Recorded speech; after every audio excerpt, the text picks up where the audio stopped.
नमस्कार सभी को। कैसे हैं आप लोग सभी? तो सभी आ जाइए परीक्षा जंक्शन के इस प्लेटफॉर्म पे सभी का हार्दिक स्वागत है। और जैसा कि इंडियन पॉलिटी में हम फंडामेंटल राइट्स यानी मौलिक अधिकारों में आगे हम चल रहे थे। देखो, अभी हम आर्टिकल्स कर रहे हैं। देखिए, कुछ लोग ये सोचेंगे सर आर्टिकल्स की इंपॉर्टेंस क्या है, कि आप उसका क्रिटिसिज्म कैसे पढ़ेंगे, उसकी लिमिटेशंस कैसे पढ़ेंगे, उनकी तारीफें कैसे होंगी। तो ये सब चीज़ आप थोड़ा सब्र करिए, कि चैप्टर बहुत बड़ा है अपने आप में। सच में चैप्टर का एक्सप्लेनेशन तो इतना बड़ा है। अब देखो, हम जब हमारे राइट की बात आती है हम तो खुल के पढ़ते हैं भाई, सीधी बात ये है। लेकिन फिर भी इस चैप्टर को बहुत ही शॉर्ट तरीके से, कंप्लीटेड तरीके से ही कराया जा रहा है। इसमें कोई ऊपर नीचे ऐसा नहीं है, कुछ कहानियां कुछ बढ़ा चढ़ा के बताई जा रही हैं, ऐसा कुछ भी नहीं है। बहुत ही शॉर्ट एंड स्वीट, ठीक है, जो आपके एग्जाम में आएगा, कॉम्पिटिटिव एग्जाम में। तो चलिए, तो बात में आगे की बात कर लेता हूं। और लास्ट हमारा क्या था? आर्टिकल 19(1)(d) कुछ घूमने को लेके था। हाँ, तो घूमने की स्वतंत्रता हो चुकी थी, लिमिटेशंस हो चुकी थी। ओके, अब आते हैं आर्टिकल यानी अनुच्छेद अनुच्छेद 19(1)(e) और यह इसकी लिमिटेशंस लगभग सेम है जैसा कि आर्टिकल 19(1)(d) में थी। मैं आपको बता दूं इसकी लिमिटेशंस और उसकी लिमिटेशन। ऐसा बोला गया है कि भारतीय संविधान का अनुच्छेद 19(1)(d) और 19(1)(e) एक दूसरे के पूरक है। तो मैं लिख दूंगा बाद में, तो लिखेंगे आर्टिकल 19(1)(e) क्या कहता है? ये कहता है कि भारत का प्रत्येक नागरिक, और इसमें एक बहुत बड़ा चेंज भी आया है, मैं आपको बताना चाहूंगा। भारत का प्रत्येक नागरिक भारत का प्रत्येक नागरिक भारत के किसी भी हिस्से में भारत के किसी भी हिस्से में भारत के किसी भी हिस्से में स्थायी रूप से स्थायी रूप से निवास कर सकता है। स्थायी रूप से निवास कर सकता है।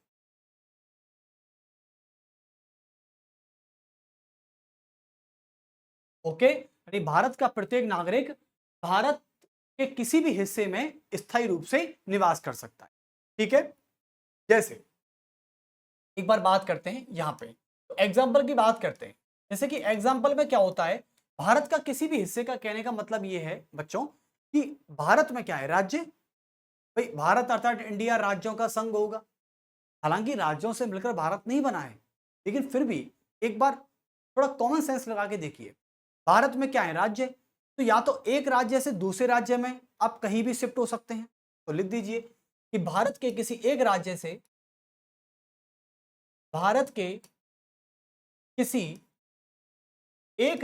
दूसरे राज्य में एक राज्य से दूसरे राज्य में मैंने से कई सारे लोग देखे हैं जो एक राज्य से दूसरे राज्य में शिफ्ट हो जाते हैं। जैसे कि मान लो राजस्थान से हो आप, ठीक है, या कल को मान लो किसी भी महाराष्ट्र से हो या तमिलनाडु से हो। कल को तो मैंने ऐसे भी देखे हैं कि भाई यूपीएससी की तैयारी कर रहे थे और जन्म राजस्थान में हुआ था, तैयारी दिल्ली में की थी, लेकिन कैडर मिल गया तमिलनाडु में। अब उनको जाना होगा, तो तमिलनाडु में उनका घर बार हो गया, क्योंकि अब सारी जिंदगी तमिलनाडु में रहना है ना उनको, तमिलनाडु कैडर है उनका। तो कुल मिला के यही कहना चाह रहा हूं, एक राज्य से दूसरे राज्य में, ठीक है, या फिर एक ही राज्य में एक जिले से दूसरे जिले में। दूसरा क्या हो सकता है कि एक राज्य के किसी एक जिले से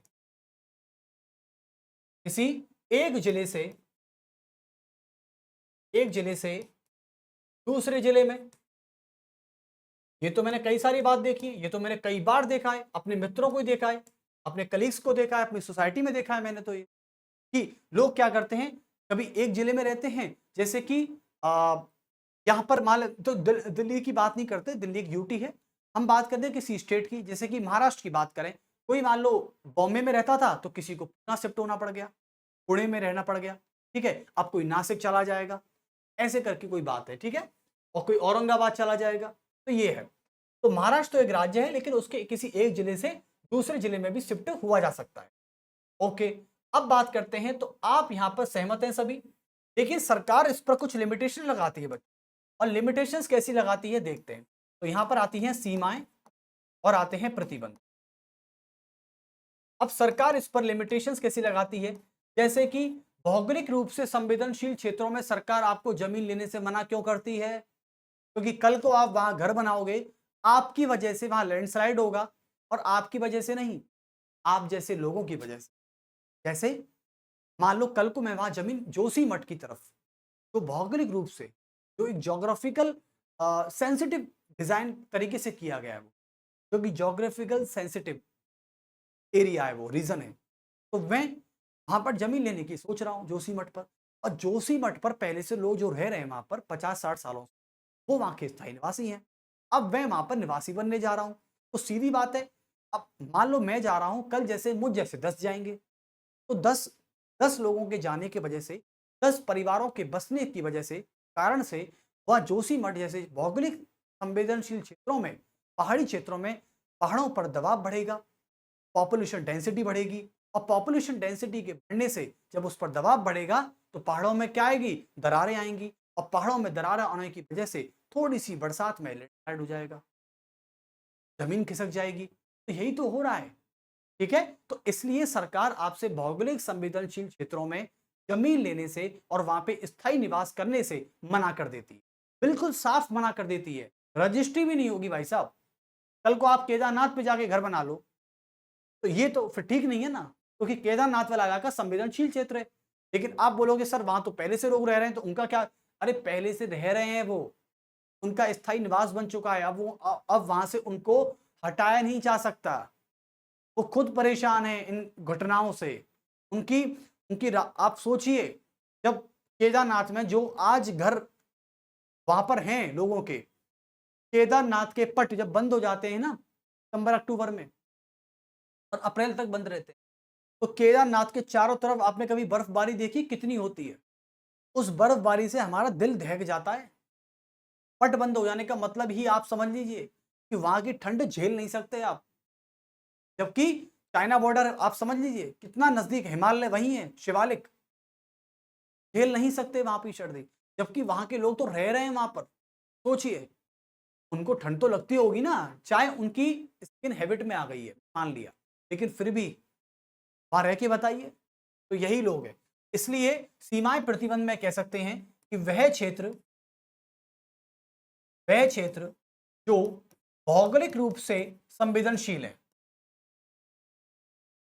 जो भौगोलिक रूप से संवेदनशील है,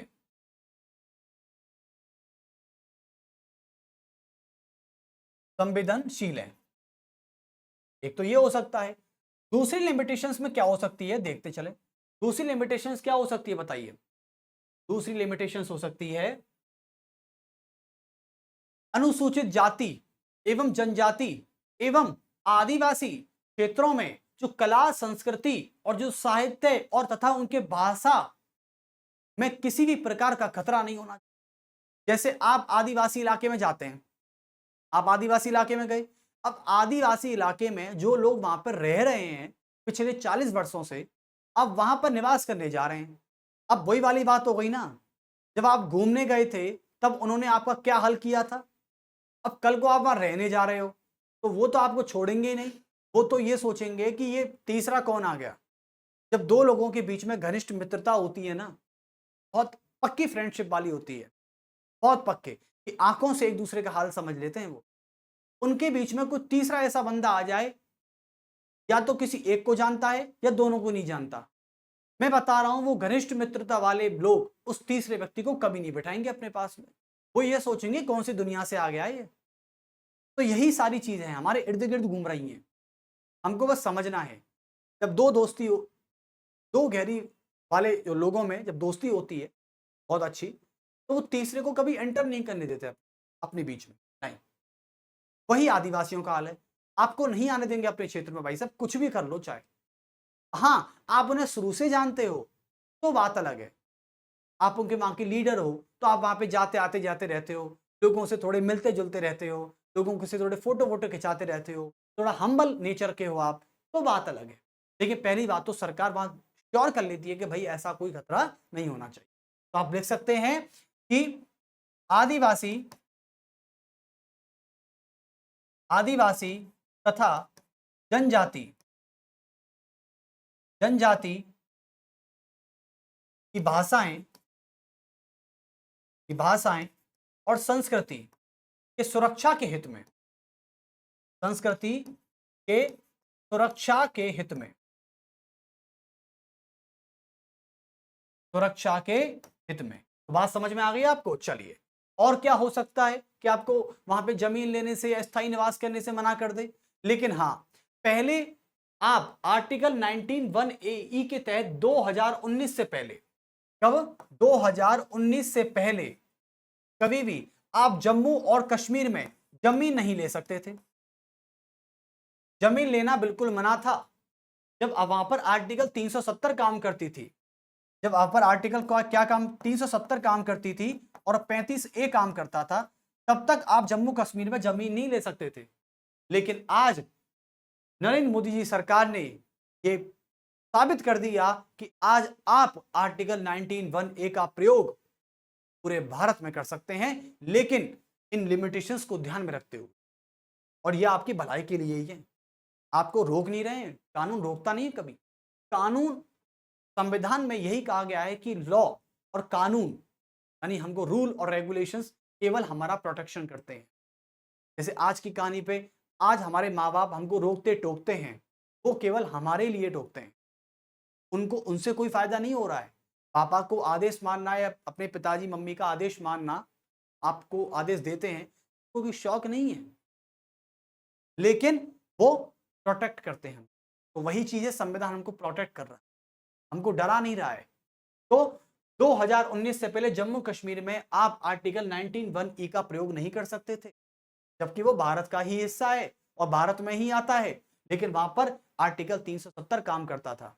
लेकिन एब्रोगेशन ऑफ आर्टिकल 370 के बाद, आफ्टर आफ्टर दैट, आज आप जम्मू कश्मीर में जमीन ले सकते हैं, जम्मू कश्मीर में निवास कर सकते हैं। जम्मू छोड़िए, कश्मीर जा सकते हैं, कश्मीर में रहिए, कश्मीर में जमीन लीजिए, रजिस्ट्री कराइए, वहां मकान बनाइए, वहां रहिए, कोई दिक्कत नहीं है।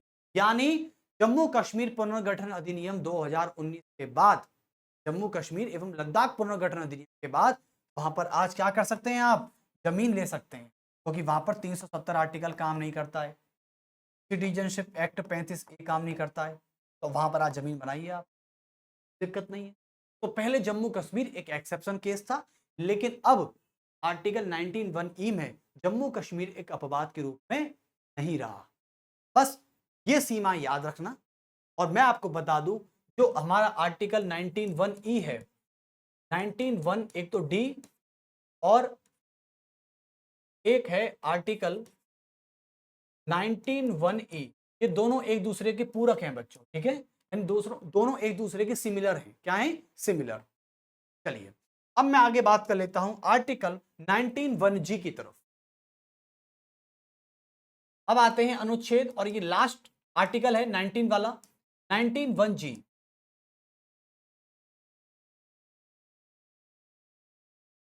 देखिए, तो आर्टिकल 19(1)(g) क्या कहता है? 1G कहता है कि भारत का प्रत्येक नागरिक, उसे किसी भी व्यापार, किसी भी उद्योग, व्यापार, उद्योग एवं वृत्ति एवं किसी भी पेशे को अपनाने की पूरी स्वतंत्रता है। और यह भारतीय संविधान के भाग 3 में अनुच्छेद 19(1)(g), यह आय एवं संपत्ति के स्रोतों से संबंधित है। जब कोई व्यक्ति व्यापार करेगा तो वो पैसे कमाने के लिए करेगा, यानी जीवन के निर्वहन हेतु, यानी जीवन का निर्वहन हेतु ये आय एवं संपत्ति के स्रोत से संबंधित। तो लिख सकते हैं कि भारत का प्रत्येक नागरिक अपने जीवन का निर्वाह करने के लिए व्यापार, कोई भी उद्योग या तथा किसी भी पेशे को अपनाने की पूरी स्वतंत्रता है। तो लिख सकते हैं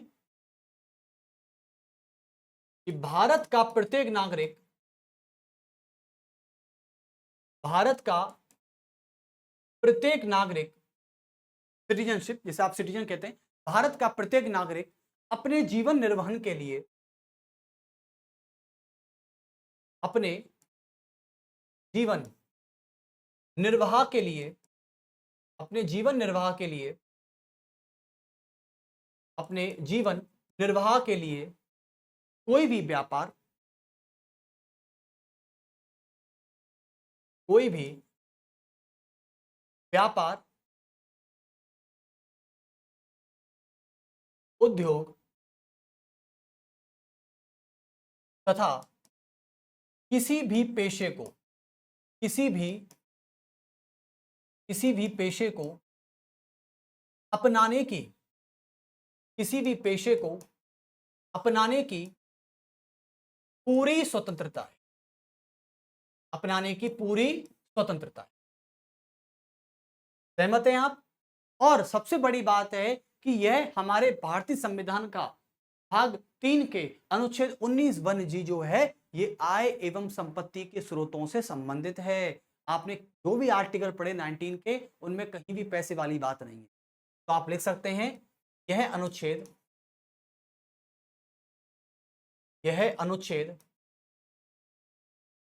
आय एवं संपत्ति के स्रोतों से संबंधित है, संपत्ति के स्रोतों से संबंधित, स्रोतों से संबंधित है।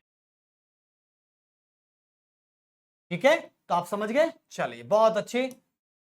यानी ये पैसे की बात करता है, ये इनकम की बात करता है, प्रॉपर्टी बढ़ाने की बात करता है। जैसे कि आप कोई व्यापार करेंगे तो सीधी बात है, आप व्यापार इसलिए कर रहे हैं ताकि आपका क्या बढ़ सके, आपका फाइनेंशियल स्टेबिलिटी बढ़ सके, आप पे पैसा आ सके। ठीक है, आप उद्योग करना चाह रहे हैं तो उद्योगपति बनना चाहते हैं, यानी पैसे वाला बनना चाहते हैं, तो आप किसी भी पेशे की बात करते हैं, पेशा जैसे डॉक्टर, इंजीनियर, एडवोकेट, टीचर, ठीक है, ऑफिसर, तो ये क्या है, ये पेशा है, यानी आप किसी भी पेशे को अपना सकते हैं। इसलिए चलिए अब आते हैं, लेकिन इस पर कुछ लिमिटेशंस भी हैं, इस पर कुछ क्या है, सीमाएं भी हैं, और सीमाएं और प्रतिबंध के साथ इसको पढ़ेंगे और इस आर्टिकल को कंप्लीट करेंगे फटाफट से। काफी देर हो गए ना लेक्चर। चलिए सीमाएं और प्रतिबंध की बात करते हैं, तो इसमें पहला बात पढ़ लेते हैं। सीमा और प्रतिबंध में पहली बात क्या है बताइए, इस पर कैसी कैसी लिमिटेशंस हो सकती हैं। देखो, सरकार कहती है, मतलब संविधान कहता है हमारा, कि भारत का प्रत्येक नागरिक आय एवं संपत्ति को बढ़ाने के लिए और अपने जीवन को निर्वाह करने के लिए वह किसी भी व्यापार, किसी भी उद्योग और किसी भी पेशे को अपना सकता है, केवल अपनी वृद्धि करने के लिए, यानी अपने आप को इंप्रूव करने के लिए, फाइनेंशियल इंप्रूव करने के लिए कर सकता है। लेकिन कोई भी ऐसा व्यापार नहीं होगा जैसे महिलाओं और बच्चों का देह व्यापार करना। महिलाएं, जैसे आपको पता है कि जब मानव तस्करी होती है, ह्यूमन ट्रैफिकिंग, जो मानव तस्करी क्या होती है कि महिलाओं और बच्चों को वस्तु के समान खरीदा और बेचा जाता है। यहां तो नहीं बेचा, पर आपको बता दूं, इंडिया से कई सारे आज भी ट्रैफिक लोग बैठे हुए, तस्कर लोग बैठे हुए, जो महिलाओं और बच्चों को ट्रकों में भरते हैं, उसके बाद इंडिया का बॉर्डर पार कराते हैं और सीरिया ले जाते हैं, और सीरिया में जाके उनको एक टेररिज्म ऑर्गेनाइजेशन में जाके पटक देते हैं। महिलाओं का जबरदस्त शोषण होता है वहां, जबरदस्त होता है शोषण। या तो महिला मरी जाती है या फिर वो जिंदा लाश बन जाती है। इतनी बुरी बुरी कहानियां हैं। केरला स्टोरी देखी, केरला स्टोरी में क्या होता है, महिलाओं का तो ब्रेन वॉश करके या जबरदस्ती बेहोश करके या तस्करी, ये क्या करते हैं, ऐसे ले जाते हैं। फर्जी वीजा पासपोर्ट होता है, ठीक है, और इंटरनेशनल पहचान होती है। ठीक है, यहां से बात की सीरिया, बस भारत क्रॉस होना चाहिए। अब सीरिया पहुंच गए, इराक पहुंच गए और वहां पे जाके आईएसआई में सौंप, यही होता है। इसलिए यदि कोई आपका ब्रेन वॉश कर रहा है तो समझ जाइए बेवकूफ। केरला स्टोरी की मेरे रोंगटे खड़े हो, ये तस्कर है। तस्कर तो क्या, वो आतंकवादी, पर आतंकवादी कम और तस्कर ज्यादा है, क्योंकि आतंकवादी कभी भी ऐसी हरकत नहीं कर, क्योंकि आतंकवादी इतनी बड़ी रिस्क कभी नहीं ले कि वो भारत में आके किसी का ब्रेन वॉश करे और खुलेआम घूमे। आतंकवादी नहीं करते काम, वो करते हैं तस्कर। आतंकवादी तो वहां बैठे हुए हैं सेफ तरीके, वो तस्करों को भेजते हैं, तुम जाओ, और तस्कर होते हैं। क्योंकि आतंकवादी संगठन में आपको सभी चीज की ट्रेनिंग दी जाती, केवल बंदूक चलाने की ट्रेनिंग नहीं दी जाती, आपको ट्रेनिंग सारी चीज की मिलेगी, पढ़ाई होती है भाई साहब इनकी भी, पता नहीं क्या पढ़ाते हैं सर, इनकी पढ़ाई होती है। तो ये तस्कर करते हैं सारा काम।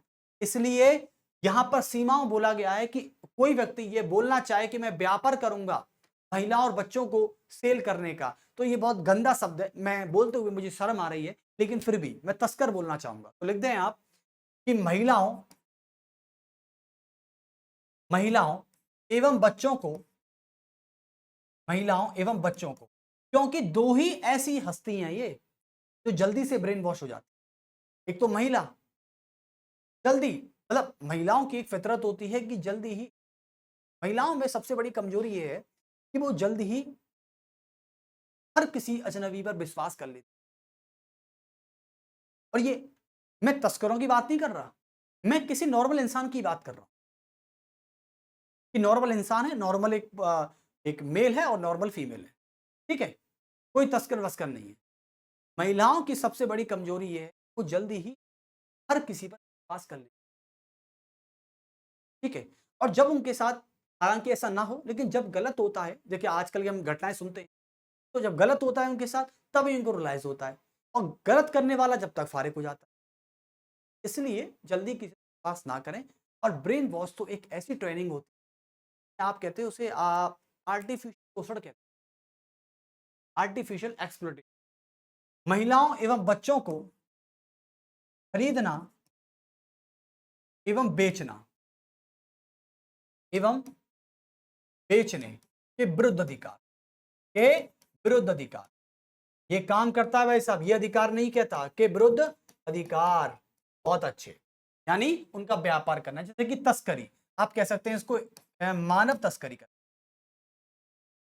मानव तस्करी। अब देखो, यंग लोग बात रहे 25 से 26 साल के अपने जो मेल हैं, उनको तो ब्रेन वॉश नहीं कर सकते, क्योंकि आदमी भाई साहब ब्रेन वॉश नहीं होता, आदमी का सीधा हाथ उठता है यदि आदमी को यह पता लग गया कि गलती से ये मुझे बहला रहा है, क्योंकि आदमी का मतलब होता है वो सोसाइटी में बैठता है। महिलाओं में और पुरुषों में बस यही फर्क है कि पुरुष जो होता है वो थोड़ा ज्यादा सोशलाइज होता है, और जब कोई भी मेल ज्यादा सोशलाइज होता है ना, तो वो इन चीजों में, वो जानता है कि ब्रेन, और ब्रेन वॉश कैसे करते हैं उसे ये ट्रिक भी पता कि वो बैठता है भैया, 10 लोगों के साथ बैठता है एक दिन में, पता है उसे। लेकिन महिलाएं घर की चार दीवारी के अंदर रहती, और वह अपने पति को ही पति परमेश्वर और मानना भी चाहिए। लेकिन जब उनका शादी के बाद केवल एक ही पुरुष से राब्ता होता है, वो उनका हस्बैंड, और घर की चार दीवारी बस, उनकी यही दुनिया और यही संसार होता है। तो इसलिए उनका ज्यादा सोशलाइज नहीं हो पाता। जैसे कि कोई अनमैरिड लड़की है, अब अनमैरिड लड़की को वैसे ही पिताजी घर से बाहर नहीं निकलने देते, जैसे 1 घंटा हुआ फोन मिला दिया, कहाँ हो बेटा, कब तक क्यों नहीं आई, तो सेफ्टी के पर्पज से, मैं बुराई नहीं कर रहा, सेफ्टी के पर्पज से, कहाँ हो बेटा अब तक नहीं आई, जमाना बहुत खराब है, जल्दी आओ अंदर। ये एक तो चीज हो गई। तो कुल मिला के शादी नहीं थी तब वो अपने घर में तब भी रही, टाइम से बाहर आना, टाइम से बाहर जाना, किसी से मिलना जुलना नहीं ज्यादा, ठीक है, बाहर कभी पढ़ने गई नहीं, ठीक है। अब मान लो पढ़ाई अच्छा पढ़ाई कर ली, किताबें पढ़ ली, किताबों का ज्ञान ले लिया, नौकरी ले ली, अब उसकी हो गई शादी। अब शादी के बाद दूसरे घर भी जाना है तो वही चार दीवारी, वही एक पुरुष के पति। तो कुल मिला के महिलाओं का सोशलाइजेशन बहुत कम हो पाता है बजाय पुरुषों के। इसलिए पुरुष ज्यादा स्मार्ट होते हैं तो में सोसाइटी में, ठीक है, क्योंकि वो कई जगह, कई ऐसी ऐसी जगह बैठते उठते हैं, सीखते हैं और फिर आगे उसे अप्लाई करते, दैट्स ऑल, ठीक है। मानव तस्करी, उसके अलावा दूसरा क्या हो सकता है, दूसरा सरकार ये लिमिटेशंस लगा सकती है किसी भी पेशे के लिए, यानी यदि किसी भी व्यक्ति को किसी ऐसे पेशे को अपनाना है जिसमें डिग्री की आवश्यकता है, तो उस पर भी लिमिटेशंस लगा सकती है सरकार। जैसे डॉक्टरी की बात करें, यदि मान लो किसी डॉक्टर को क्लिनिक खोलना है, तो क्लिनिक खोलने के लिए पहले डॉक्टर की उपाधि होना जरूरी है, एमबीबीएस का कंप्लीट होना जरूरी है, तभी आप क्लिनिक खोल पाओगे। वरना आपने सोसाइटी में कोई डॉक्टर ऐसा देखा जिसके पास एमबीबीएस की डिग्री नहीं है वो डॉक्टर बन गया, ऐसा तो नहीं है ना, समझ गए ना आप। यानी जिसके पास क्लिनिक है, जिसके पास हॉस्पिटल है, हॉस्पिटल को चला रहा है, के पास एमबीबीएस की डिग्री है या नहीं है, या वैसी फर्जीवाड़े बनवा के लागे कोई, इसलिए लिखेंगे कि सरकार किसी भी पेशे पर, सरकार किसी भी पेशे पर, किसी भी पेशे पर, जैसे कि वकील बनने के लिए लॉ की डिग्री चाहिए, किसी भी पेशे पर डिग्री जैसी, डिग्री जैसी योग्यता, डिग्री जैसी योग्यता, योग्यता लागू कर सकती है, लागू कर सकती है। जैसे कि हॉस्पिटल्स, हॉस्पिटल्स है, क्लिनिक है, एडवोकेट है, ठीक है, ये हो सकते हैं। हॉस्पिटल्स क्लिनिक में कौन होते हैं? डॉक्टर साहब होते हैं यहाँ तो, ठीक है। एडवोकेट कोर्ट है, आप कोर्ट में वकीलगिरी कर रहे हो, तो वकील के लिए लॉ तो चाहिए होता है, या वैसे ही वकील कर लोगे? किसी ने मुझे डिबेट आती है, मैं जानता हूँ, नहीं, डिग्री चाहिए। ठीक है, जैसे कि इंजीनियर के लिए के पास क्या है, एक डिग्री होनी चाहिए। आर्किटेक्ट है कोई, ऐसे कुछ चीज, जैसे कि कोई आर्किटेक्ट है मान लीजिए, आर्किटेक्ट के पास क्या होना चाहिए? इंजीनियर की डिग्री होनी चाहिए, इंजीनियरिंग, ठीक है। तो ऐसी सी चीज है, ठीक है। ये प्रतिबंध है भाई साहब, ये लिमिटेशंस है। पहला लिमिटेशन, दूसरा लिमिटेशन और तीसरा लिमिटेशंस क्या हो सकता है? तीसरा हो सकता है ऐसा कोई व्यापार जो नशीली दवाओं, यानी जो ड्रग्स, अफीम जैसी दवाओं का उत्पादन करता है, ऐसा व्यापार आप नहीं करो, यानी बने बिना किसी लाइसेंस के, ठीक है। यानी सरकार ये लिमिटेशन लगा सकती है, आप किसी नशीली दवाओं का या नशीली उत्पादनों का उत्पादक नहीं कर सकते, नशीली दवाओं का उत्पादन नहीं कर सकते। नशीली दवाओं का मतलब है इन द सेंस ड्रग्स की बात कर रहा हूं मैं आपसे, अफीम की बात। लेकिन कुछ लोग अफीम की खेती करते नहीं करते, लेकिन उनको लाइसेंस मिला होता है, क्या? सरकार की तरफ 1 साल का कॉन्ट्रैक्ट, 2 साल का कॉन्ट्रैक्ट मिला होता है, इसलिए वो अपने क्षेत्र में खेती कर पाते हैं। तो लिख सकते हैं आप कि नशीली दवाएं, नशीली दवाओं के उत्पादन के लिए, नशीली दवाओं के उत्पादन के लिए, उत्पादन के लिए लाइसेंस जारी करना, लाइसेंस जारी करना।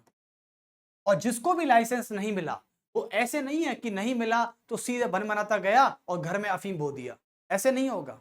नारकोटिक्स वाले आते हैं, बैंड बजा देंगे आपकी। उसके अलावा और लिमिटेशंस क्या हो सकती हैं? तो लिमिटेशंस और हो सकती हैं कि सरकार चाहे तो किसी भी व्यापार पर अपना एक अधिकार घोषित कर सकती है। लिख दें कि सरकार, सरकार किसी भी व्यापार पर, सरकार किसी भी व्यापार पर अपना एक अधिकार घोषित कर सकती है, घोषित कर सकती है। तो समझ गए बात आप? बहुत बढ़िया। तो सीमाएं और प्रतिबंध आपने समझ लिए हैं। चलिए बहुत अच्छे। आर्टिकल 19(1) जी आपका कंप्लीट हो चुका है, और अब खुश हो जाइए क्योंकि 19 खत्म हो गया, तो अब समझ लीजिए अब तो कुछ नहीं बचा, ठीक है। चलिए तो आगे अब सब क्लॉज खत्म, अब सब क्लॉज पढ़ने की जरूरत नहीं है आपको, बहुत हो गए सब क्लॉज, है ना। तो 15 के पढ़े, 16 के पढ़े, फिर 17 नहीं 18 के पढ़े, फिर 19 के पढ़े, बहुत परेशान हो गए। अब नहीं पढ़ने, अब डायरेक्ट आर्टिकल पढ़ना है, क्रम से क्रम, ठीक है। चलिए अब आते हैं आर्टिकल 20 की तरफ, अनुच्छेद 20। अब अनुच्छेद 20 क्या कहता है बताइए? देखो, अनुच्छेद 20 की बात करते हैं, इतना तो मुझे पता है कि यह दोष सिद्धि में संरक्षण करता है। अब दोष सिद्धि क्या है? या तो आप पर आरोप लगा है या फिर आप अपराधी बन गए हैं, ये दोनों मामलों में ही संरक्षण करता है। तो दोष सिद्धि में संरक्षण, देखिए फटाफट, आर्टिकल 20 कहता है दोष सिद्धि में संरक्षण।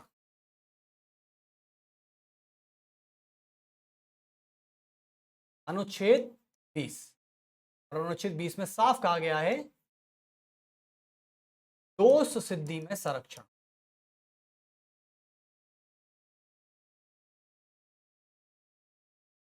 कभी कभी क्या है, कुछ बच्चे कंफ्यूज हो जाते हैं कि सर आर्टिकल 22 क्या कहता है। देखो 20 और 22 में फर्क है।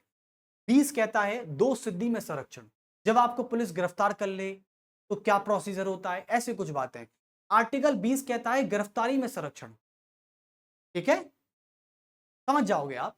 चलिए, तो आर्टिकल 20 क्या कहता है इसको लिख लेते हैं एक बार। देखो 20 में मैं आपको बता दूं, 20 जो होता है विदेशी व्यक्तियों को भी मिला होता है। इसमें आप ही नहीं आते, इसमें विदेशी व्यक्ति भी आते हैं। ठीक है, यानी इसमें आप और आपके साथ विदेशी नागरिक भी आएगा। यानी जो भारत का नागरिक नहीं है लेकिन भारत में रह रहा है तो वो यहां पर भी आ सकता है। तो 20 में बोला गया है, लिखेंगे यह अधिकार,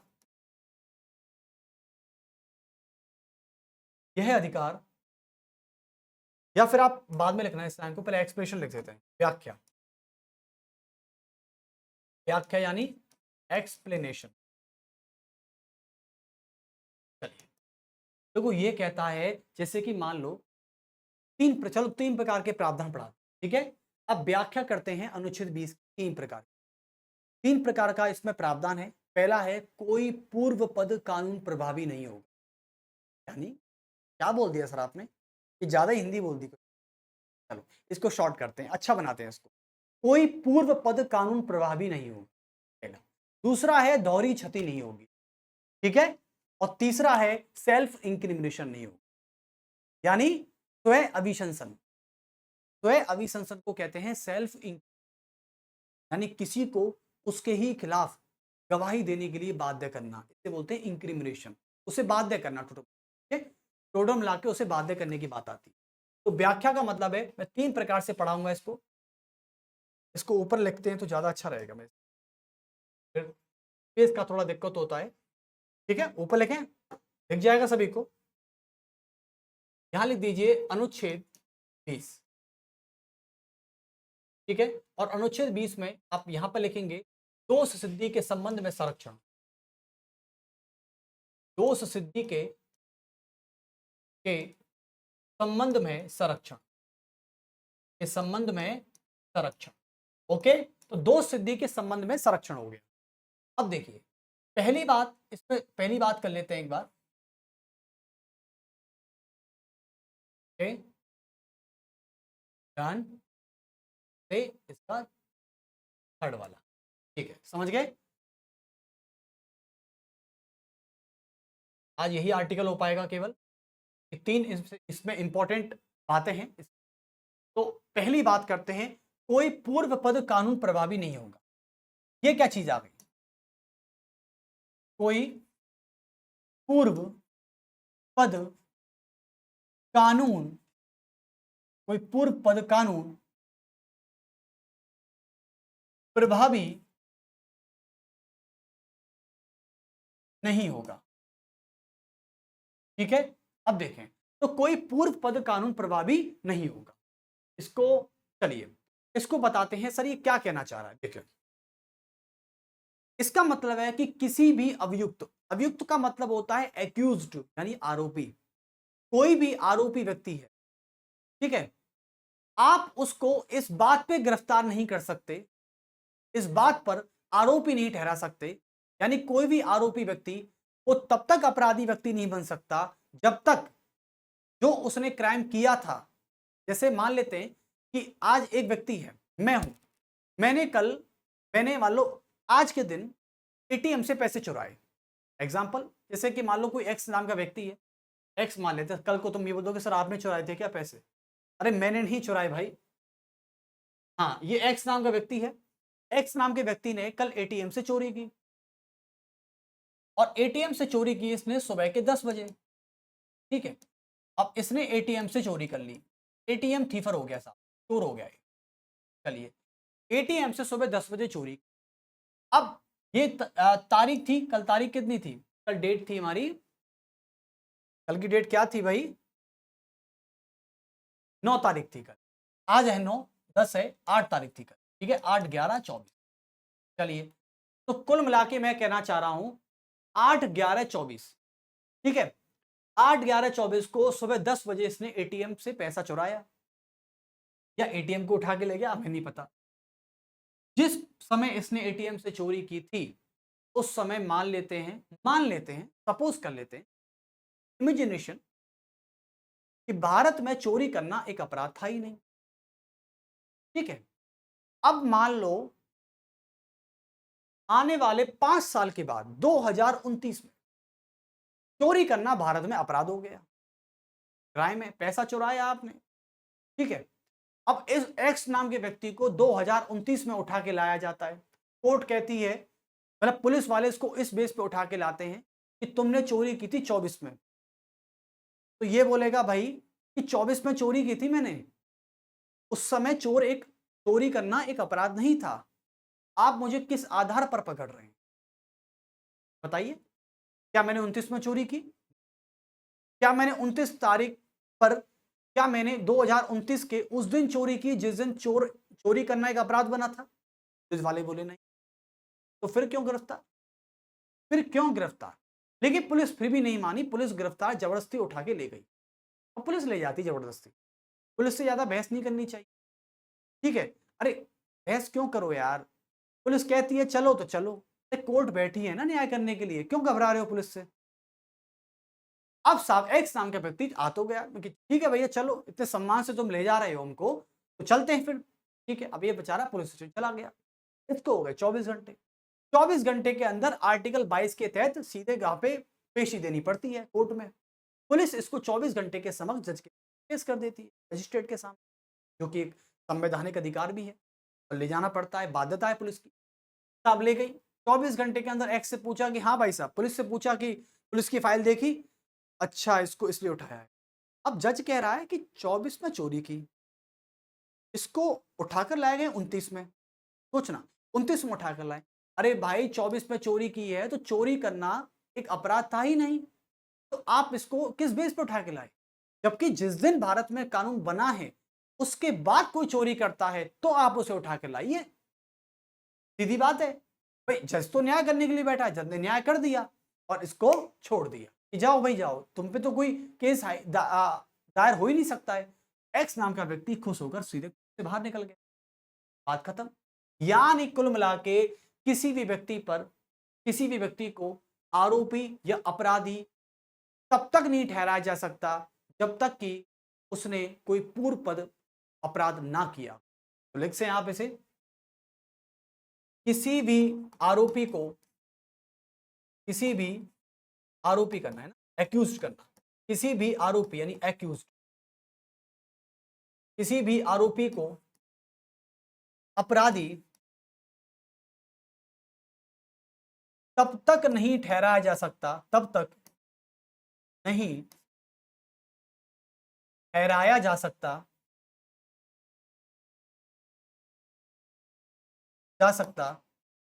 तब तक उसने उस वक्त जो कृत्य किया हो, उस तब तक उसने उस समय जो एक्शन, जो कृत्य यानी एक्शन किया गया हो, एक्शन किया, उस समय एक्शन किया गया हो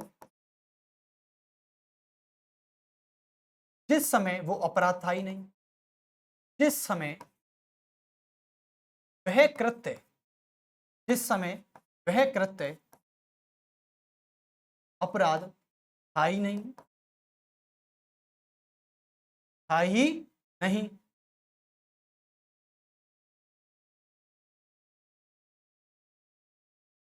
तो आप समझ गए, बस एग्जाम्पल से आप समझ जाते हैं। चलिए, तो किसी भी आरोपी को आप ये नहीं कह सकते तुम अपराधी हो, क्यों नहीं कह सकते? नीचे लिखा हुआ है ऐसा। चलिए, अब इस पे लगा देते हैं एक अंडरलाइन।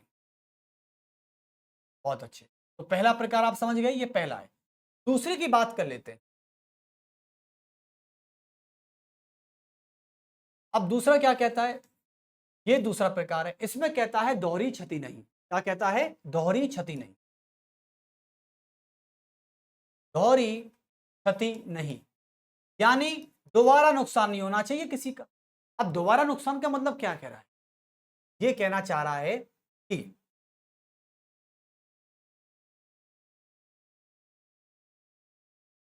ये कहता है कि किसी भी व्यक्ति को किसी भी व्यक्ति को, जो आरोपी है या अपराधी है या दोनों में से नहीं है, वह छोड़िए, किसी भी व्यक्ति को, ठीक है, किसी भी व्यक्ति को किसी एक अपराध की एक बार से ज्यादा सजा नहीं। लिख सकते हैं, किसी व्यक्ति को, किसी व्यक्ति को एक अपराध की एक अपराध की एक बार से अधिक, एक बार से अधिक सजा नहीं मिलनी चाहिए। ये कोर्ट कहता है, हम नहीं कहते, संविधान और कोर्ट। सजा नहीं मिलनी चाहिए।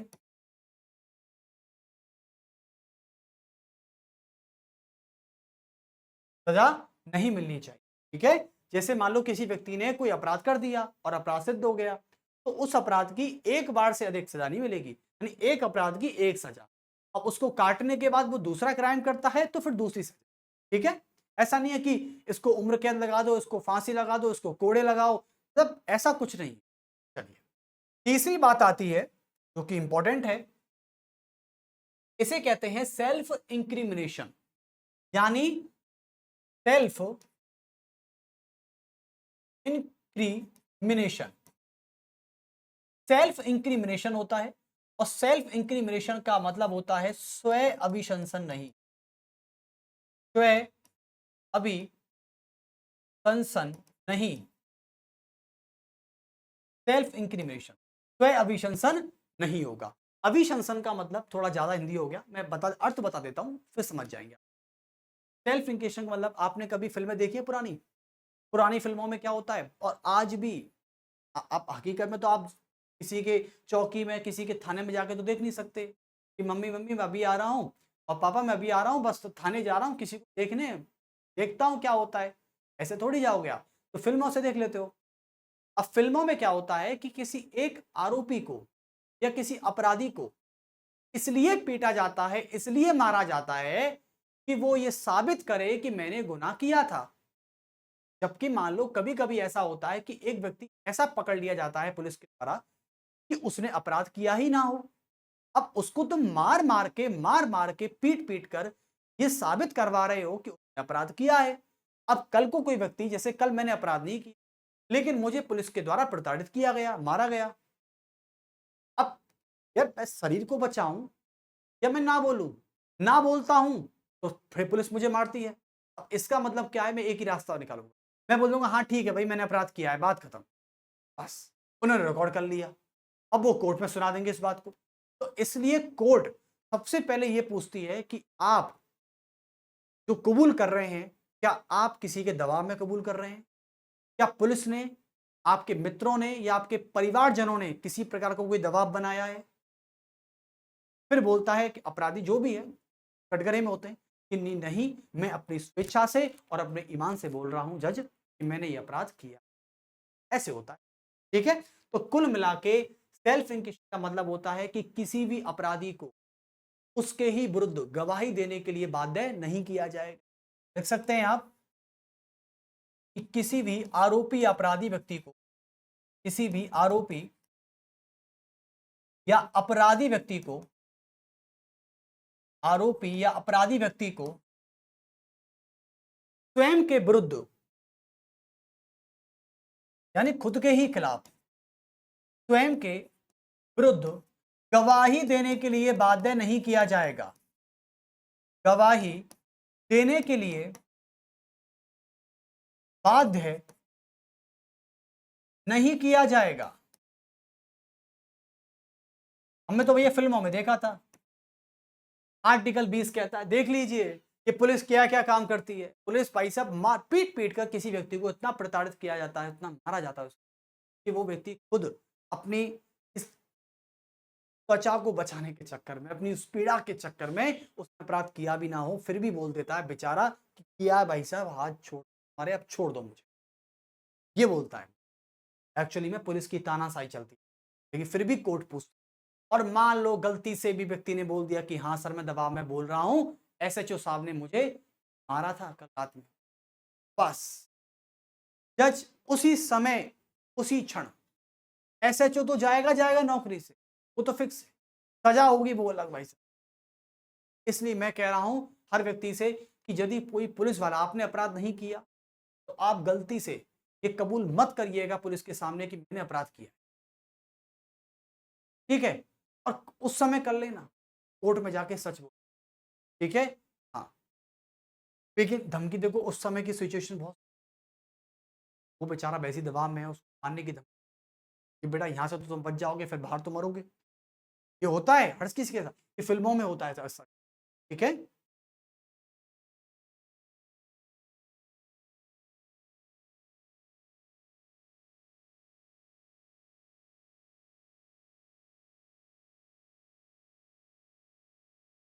तो चलिए, अब यहां तक आप समझ में आ गए सभी को। तो कुल मिला के आर्टिकल 20 हमने कर लिया है अच्छे से, और बहुत अच्छा भी लगा हमको। कल के लेक्चर में हम आर्टिकल, अब काला हो जाएगा ना फिर आप कैसे लिए, तो कल के लेक्चर में फिर हम आने वाले हैं पॉलिटी, जो भी है हमारा। देखो, हम चीजों को पढ़ेंगे एक तरीके से, ऐसा नहीं है कि रट्टू तोते की तरह मैं आया, मैंने आपको रटा दिया और आपने रट लिया, वेरी गुड। देखो, रटने से ना मेरा भला होगा ना आपका भला होगा, और मैं रटने और रटाने वाला सीरियसली मैं बिल्कुल नहीं। कहते हैं ना कि कुछ दवाएं ऐसी होती हैं जो देर से असर करती हैं, शायद उनमें से कुछ दवाएं देर से, अंग्रेजी दवाएं जल्दी असर कर जाती हैं, लेकिन नुकसान पहुंचाती हैं। आयुर्वेद की दवाएं जल्द से प्रभाव नहीं दिखा, देर बाद दिखाएंगे, 6 महीने बाद, और लेकिन लंबा असर होता है, जिंदगी भर का असर होता है। मतलब बीमारी ही जड़ से हटा देती है। मैं उनमें से, मैं आयुर्वेद बनना चाहूंगा, अंग्रेजी दवाई नहीं बनना। यानी मुझे रट्टू तोता नहीं बनना जो आपको रटवाता रहूं। मैं सीधे बोल रहा हूं इस मंच के माध्यम से, मुझे बड़ी खुशी है कि मैं रट्टू तोता तो नहीं रहा अपने करियर में, और रट्टू तोता नहीं हूं इसलिए मैं आज इस प्लेटफॉर्म पे खड़ा हूं, आज इस टीचिंग करियर में खड़ा हूं। इसलिए रट्टू तोता ना बनिएगा, क्योंकि एग्जाम हॉल में रट्टू तोता बैठे के बैठे रह जाते हैं। केवल मैंने उनको एडी से निकल पानी देखा, एडी से पानी निकलता, माथे पर पसीने आते, ठीक है? और कॉन्सेप्ट वाले आगे, कॉन्सेप्ट के पास ब्रह्मास्त्र है। चलिए, तो फिर मिलते हैं आपसे हम जल्द ही अगले लेक्चर की तरफ।